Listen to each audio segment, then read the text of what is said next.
카비넌트 교회 식구 여러분, 그리고 저희 카비넌트 교회 채널을 구독하시는 여러분, 평온한 주말을 보내고 계시라고 생각합니다. 오늘부터 몇 차례에 걸쳐서 교회란 무엇인가 라는 주제로 몇 번에 걸쳐서 이렇게 소주제를 가지고 그 큰 타이틀 밑에서 우리가 살펴보고자 하는데, 제가 최근에 생각을 해봤어요. 지금 사실 사람들이 가장 많이 이야기하는 게 코로나 사태죠. 이 코로나 상황이 지금 처음에는 물리적으로 시작을 했었는데 지금 이게 영적인 파장을 많이 일으키고 있는 것 같습니다. 가장 직접적으로는 지금 약 100명 남짓 나오는 150명 나오는 지금 9월 19일 이번 주 상황 속에서 지금 내일 주일도 대면 예배가 수도권에서는 불가능하게 되었습니다. 사실 한국의 상황은 그렇게 나쁘진 않습니다. 지금 세계적으로 약 30만 명, 인구 77억 세계 인구의 30만 명을 한국 인구가 약 5,200만 명, 남한 인구 5,200만 명인데 이것이 세계 인구의 약 150분의 1 정도라고 본다면은 세계 평균으로 우리나라에서 코로나 환자가 발생한다면 1일 2,000명이 되면은 세계 평균인데 우리는 100명대를 유지하고 있으니까 상당히 양호한 편인데 그럼에도 불구하고 교회는 지금 고유의 기능을 할 수 없는, 특별히 예배를 드릴 수 없고 친교를 할 수 없는 그런 상황 가운데 놓여 있습니다. 그런데 이러한 상황이 교회 내부적으로도 영향을 미쳐가지고, 예를 들어서 어떤 교인들은 현 정부가 코로나에 대한 대처나 교회를 향한 방침이나 이런 것들에 대해서 이렇게 쉽게 받아들이는 분들도 있고, 또 지지하는 분들도 있고, 또 다른 한편으로는 마음에 안 들어 하시는 분들도 있고, 또 어떤 교인들은 지금 상황에서 비대면 예배가 좋다고 생각하시는 분들도 있고, 어떤 분들은 또 우리는 대면 예배를 해야 된다 이렇게 주장하시는 분들도 있고, 또 교인들 간의 친교도 지금은 자제해야 된다, 아니 한편에서는 친교를 우리가 좀 해나가야 된다, 이렇게 사실 좀 교회들이 좀 분열의 모습을 보이고, 자칫 잘못하면 분열과 어떤 그 화합과 순수성을 잃을 수 있는 그런 지금 상황에 놓여 있습니다. 그래서 이럴 때일수록 우리가 교회의 본질을 한번 생각해보고, 우리가 본질을 붙잡아서 교회를 붙잡아서 우리가 순수성과 또 화합을 유지를 해야 되겠다, 이런 생각을 해봤습니다. 그래서 몇 차례에 걸쳐서 이 교회란 무엇인가 라는 주제로 이야기를 나누고 싶은데, 오늘은 그 첫 번째 시간으로 교회의 핵심, 교회의 본질은 무엇인가 라는 것을 우리가 살펴보고자 합니다. 자, 교회는 왜 존재하는가? 교회의 핵심 DNA는 뭔가? 무엇이 교회를 교회라고 부르게 만드는가? 여러분, 사실 교회가 지리적으로 역사적으로 수많은 교회들이 존재했고 지금도 존재하고 있습니다. 그런데 이 교회를 분류할 때, 제가 말하는 이 분류라는 것은 괄호 밖에 이단은 제외하고 기성교회, 소위 정통 기성교회 안에 교회들을 분류할 때 사실은 많은 교회들이 이 종교단체의 모습을 보이죠. 종교생활하는 단체. 여기서 말하는 종교라는 것은 진리에, 복음에 반해서, 어떤 교회들은 또 정치적인 단체의 모습을 보이기도 합니다. 좀 극단적인 예죠. 또 많은 교회들은 이 구호단체의 모습을 강하게 보입니다. 이렇게 선행을 하는 단체, 가난한 사람들을 돕는 단체, 또 어떤 경우에는 친목단체의 모습을 보이기도 합니다. 교회를 통해서 친목하는 단체. 그런데 이 진정한 의미의 기독교의 모습은 무엇일까? 이 핵심을 놓치면 교회가 안 됩니다, 사실. 그래서 이 핵심을 우리가 분명히 알아야 되겠는데, 교회란 무엇인가라는 타이틀 아래서 이렇게 설명을 해보려고요. 이 교회가, 진정한 의미의 교회가 무엇인지를 바로 설명하기 전에 교회가 아닌 것을 먼저 보고, 무슨 말이냐면은 교회는 A가 아니고 B도 아니고 C도 아니고 교회는 D라고 이렇게 결론을 내보려고 합니다. 이 중장년층들은 좀 기억하실 텐데, 이 과거에 이 TV나 라디오 광고에 등장하던 제품 중에 용각산이라는 제품이 있었습니다. 이 진해 거담제 기침이나 가래에 쓰는 이 약인데요. 이 광고 카피가 용각산을 광고할 때 이 소리가 아닙니다. 이 소리도 아닙니다. 용각산은 소리가 나지 않습니다. 이렇게 광고 카피를 했었는데, 제가 그런 방식으로 교회를 설명하려고 합니다. 자, 제가 지금 먼저 교회의 핵심이나 본질이 아닌 것을 이야기하는데, 그렇다 해가지고 이게 다 부정적인 것은 아니에요. 긍정적인 것도 있어요. 아주 긍정적인 요소도 있지만 핵심은 아니라는 것을 이야기하고 싶은 것입니다. 먼저 교회는 정치 세력이 아니다. 정치 집단이 아니다. 여기에 대해서는 자세히 이야기하지 않겠습니다. 왜냐하면 9월 5일인가요? 유튜브에서 이미 기독교의 정치 참여를 어떻게 볼 것인가 라는 타이틀로 제가 올렸기 때문에 그것을 보시면 자세한 내용이 나와 있습니다. 두 번째, 교회가 정치 세력은 아니라는 것은 모든 사람들이, 많은 사람들이 수긍할 거고, 두 번째, 교회는 사회 정의를 위한 단체가 아니다. 좀 오해하실 수 있어요. 하나님은 정의를 원하시고 또 사회 정의가 있기를 원하세요. 하지만 제가 말하는 것은 본질이 아니라는 것이죠. 핵심이 아니다. 물론 교회가 사회 정의를 구현하는데 쓰임 받을 수 있습니다. 아름답게. 하지만 이 본질이 아니라는 것이죠. 부가적인 가치라는 것이죠. 예를 들자면은 어떤 학생에게 학교를 왜 가니? 급식이 너무 맛있어서요. 급식이 맛있고 또 건강식이라서요. 물론 좋은 것이죠. 학교에서 좋은 음식 먹고 좋은 것인데 학교를 가는 본질은 아니지 않습니까? 급식 먹으러 학교 가는 것은 아니지 않습니까? 제가 말하는 것은 그런 맥락에서 교회는 본질적으로, 핵심적으로 사회 정의를 위한 단체가 아니다. 그리고 세 번째, 교회는 구호단체가 아닙니다. 교회는 하나님의 뜻을 받들어서 가난한 자와 소외된 자들, 특히 경제적 약자들을 보살필 어떤 의무를 또는 그런 선행을 하기 위해서 부름을 받은 단체이긴 하지만 그것이 핵심은 아니다. 아까 말한 똑같은 맥락에서 교회는 구호단체가 아니다. 물론 교회는 비즈니스 단체도 아니죠. 교회는 뭐 성장을 위한 또 어떤 그 풍요를 위한 그런 단체가 아니죠.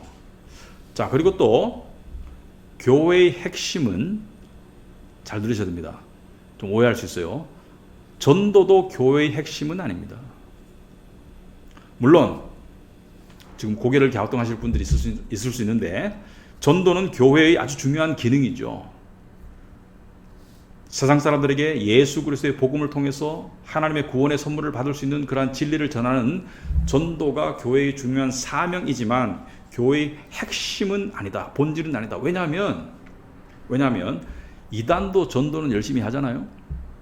무슨 말이냐면은 교회가 본질과 핵심을 놓치면 그 전도 행위도 진정한 의미의 전도가 아니고 하나님이 기뻐하시는 전도가 아니에요.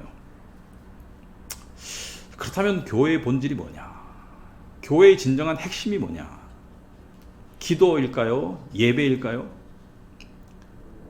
사실 교회의 아주 중요한 기능이죠. 예배와 기도가. 하지만 종교단체도 예배드리고 그리고 구호단체도 예배드리고 이단들도 예배를 드립니다. 핵심과 본질이 없이도 예배와 기도는 가능합니다. 무슨 말이냐면은 핵심과 본질을 놓치면 그 예배나 그 기도는 하나님께 받아들여지는 기도나 예배가 될 수가 없습니다. 그렇다면은 교회의 가장 핵심적인 본질은 무엇인가? 교회의 핵심 DNA는 무엇인가? 저는 한마디로 이렇게 표현하고 싶습니다. 교회는 진리의 보물 창고이다. 교회는 진리의 보물 창고이다. 자, 이 함축적인 표현인데요. 무슨 말이냐면은 교회는 죄로 망가지고 더럽게 된 모든 영혼들을 다시 완전하고 새롭게 만들 수 있는, 심지어 죽은 사람도 영혼이 살릴 수 있는 그러한 보물 같은 진리, 이 세상 어떤 것보다 가치 있는 그런 보물 같은, 보화 같은 하나님의 진리를 보관하는 집이고 건물이고 보물 창고이다. 이 놀라운 능력을 가진 이 진리, 복음의 진리가 있어야지 그것이 그냥 있는 것이 아니라 그것이 교회의 핵심으로, 교회의 본질로, 교회의 밑바탕으로 있는 교회.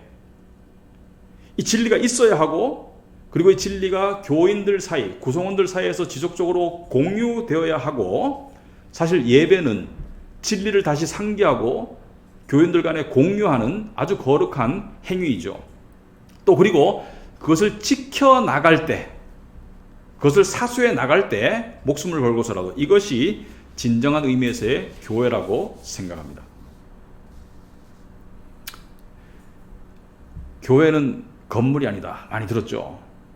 교회는 어떤 재단도 아니다. 교회는 진리를 위해서, 진리를 공유하는 사람들이 모인 집단이 교회입니다. 복음의 진리는 우리가 목숨 걸고 지켜야 할 옥새와 같은 것입니다. 여러분, 에베소서 2장 말씀을 잠깐 인용하겠습니다. 2장 20절에 이런 말씀이 있습니다. 너희는, 교회는 사도들과 선지자들의 터 위에 세우심을 입었다, 이렇게 말하고 있습니다. 사도들과 선지자, 여러분, 선지자는 구약의 이 하나님의 메신저들이죠. 그리고 사도들은 신약의 사도들이죠.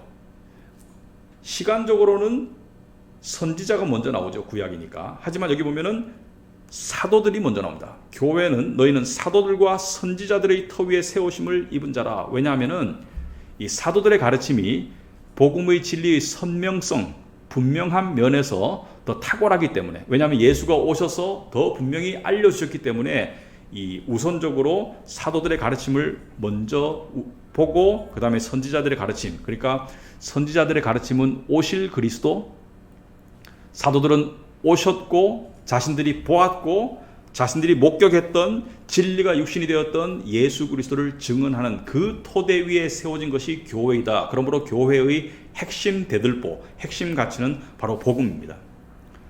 다른 모든 일들이 아무리 훌륭해도 그 교회가 정말 사회의 어떤 그 정의에 힘쓰고 또 구호에 힘쓰고 또 봉사에 힘쓰고 전도에 힘쓰고 그리고 예배가 아무리 호황찬란하고 뜨거워도 그 가운데 복음의 진리가 선명하게 살아있지 않으면 그것은 진정한 의미에서의 교회의 본질을 가진 모습이 아니라고 봅니다. 미국의 저명한 신학자인 웨인 그루덤은 이렇게 말했습니다. 교회를 정의하면서 복음이 주일마다 전해지지 않는 교회, 복음이 핵심이 되지 않고 다른 어떤 것이 핵심이 되는 교회는 진정한 의미의 교회가 아니라고 하였습니다. 우리는 이 본질을 항상 붙잡아야 되었지만 지금 이 혼란한 시기 가운데 본질을 자꾸 붙잡아야 되겠습니다. 어떤 정치적인 견해나 어떤 사회적인 이슈, 어떤 그런 그 세상의 소용돌이에 휩쓸릴 때 우리는 정말 진정한 교회로 살아남기 위해서 본질을 붙잡아야 되겠습니다. 이것이 가장 시급한 과제라고 생각합니다. 현재 우리는 정치적 소용돌이, 경제적 소용돌이, 심지어 영적 소용돌이, 이러한 소용돌이들 가운데 정말 교회가 정말 본질적인 모습을 가지고 정말 어둠의 세력을 이기고 승리하려면은 이 복음의 진리를 붙잡아야 하겠습니다. 여러분, 코로나는 사실 많은 사람들에게 경제적인 어려움을 가져왔죠. 지금 여러 가지 어려움 속에서 많은 사람들이 힘들어하는데, 그런데 공교롭게도 이 코로나 때문에 잘 되는 어떤 그 사업도 있습니다. 예를 들어서 이 배달 업체들 아주 잘 되죠. 코로나 때문에. 또 언택트 기술을 가진 IT 업체들 아주 지금 호황을 누리고 있습니다.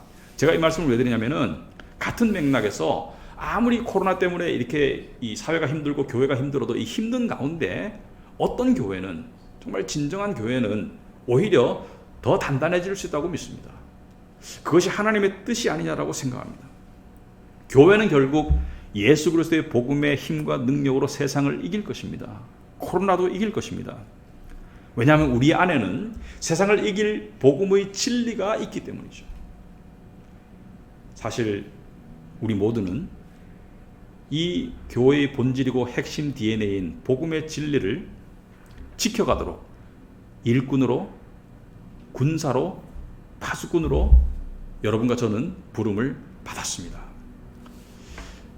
다음 이 시간에는 교회란 무엇인가라는 대주제를 놓고 교회의 본질임의 핵심인 복음의 진리에 대해서 좀 살펴보고자 합니다.